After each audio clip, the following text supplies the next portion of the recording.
L'approbation du vaccin Moderna double l'option de la vaccination pour l'Europe, après l'approbation du vaccin Pfizer en décembre dernier, en plus des essais cliniques. Donc réuni, il y a maintenant un accès à 460 millions de doses. Pas tout en même temps, car la distribution se fera par phase, mais suffisamment pour vacciner complètement la moitié de la population européenne.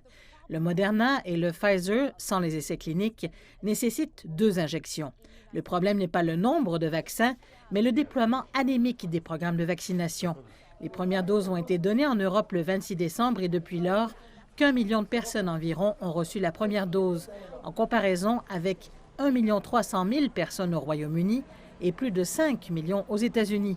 Bien sûr, les Américains avaient une longueur d'avance sur le vaccin Moderna, qui était approuvé par la FDA le 18 décembre, mais l'approche plus lente de l'Agence européenne des médicaments a fait l'objet de vives critiques. En fait, la décision sur Moderna n'était censée arriver que la semaine prochaine, mais cela a été devancé en raison de la pression des gouvernements de l'UE.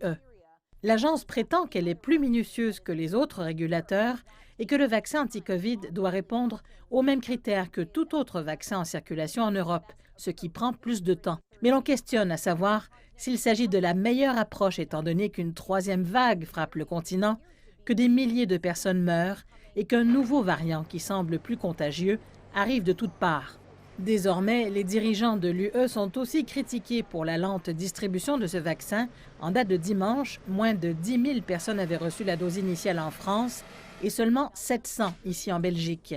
L'Allemagne semble faire un peu mieux avec plus de 315 000 injections, mais c'est encore beaucoup trop peu de l'avis de plusieurs. Mais cela est en partie dû à des difficultés grandissantes, en partie dû à des promesses excessives de la part des gouvernements et en partie dû à des défis logistiques. Par exemple, le vaccin Pfizer doit être conservé à des températures extrêmement basses. Et au fur et à mesure que ces problèmes se résorbent, on s'attend à ce que les vaccinations s'accélèrent en Europe.